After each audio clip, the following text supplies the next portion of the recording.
થોડાક દી પહેલાં મીડિયામાં એમ આવ્યું હતું કે આપણી પાસે તો 25 દિવસનો સ્ટોક પડ્યો છે પેટ્રોલનો, ક્રૂડનો. એટલે આપણે 25 દિવસ સુધી વાંધો નથી. પછી બીજે દિવસે એવા સમાચાર આપ્યા કે ટ્રમ્પે એના આકાએ હવે છૂટ આપી દીધી છે કે તમે ક્યાંકથી પૂછીનું કે બીજેથી કે ક્યાંય ભીખનું પેટ્રોલ ક્રૂડ લઈ શકશો, એટલે કે રશિયા પાસેથી આપે લેવાનું છે. હવે હરદીપસિંહ પુરી એ સુરાબનીને શું કહે, આપણે છૂટ છે, હવે આપણને રશિયાથી ક્રૂડ ઓઇલ મળશે. એટલે આ બધા કહેવા એમ માંગે છે તમને કે 30 દિવસમાં અમે હાઈએસ્ટ ભાવ કરી નાખશું પેટ્રોલના ને ડીઝલના ને ગેસના, કેમ કે ટ્રાન્સપોર્ટેશનમાં વપરાય છે. પછી એને હિસાબે પાછી બજારમાં મોંઘવારી આવશે, કેમ કે પૈડા વગર તો કાંઈ પહોંચતું નથી ક્યાંય. તકલીફો એ છે કે રાજકારણીઓને આટલા મોટા લખલૂટ ખર્ચા કરવા છે, પણ મોરારજી દેસાઈની જેમ સાદગીથી રહેવું નથી.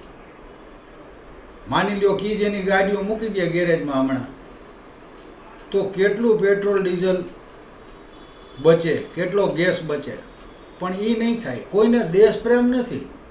દેશને લૂંટવા માટે આ લોકો ડકેતો ભેગા થયા છે. રાજકારણમાં તમે એમ માનો છો કે નાનો માણસ તમે ચૂંટીને લાવ્યા તો એ તમારી સેવા કરશે? ના, ભૂલી જાઓ.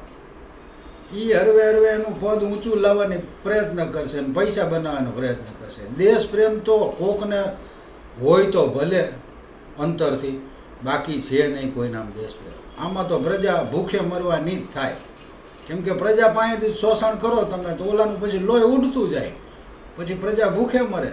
પછી કે અમારી પ્રજા ગરીબ છે. બનાવી કોને ગરીબ? ગરીબ બનાવી કોને? તમે રાજકારણીઓ. અને ખોટા ઉપર ખોટું. 14 વર્ષ પહેલાં જે માણસ બોલતો હોય કે હું ઇન્ટરનેશનલના ઓલામાં દબાવમાં નહીં આવું, અને એ અત્યારે ક્યાંય ભીખ માગતો થઈ જાય અને જીભ મોઢામાં ઘાલી દે. હવે આનાથી જૂઠાણું વધુ ક્યું હોય? એટલે આ બધું ઊંચી પાછીનું છે.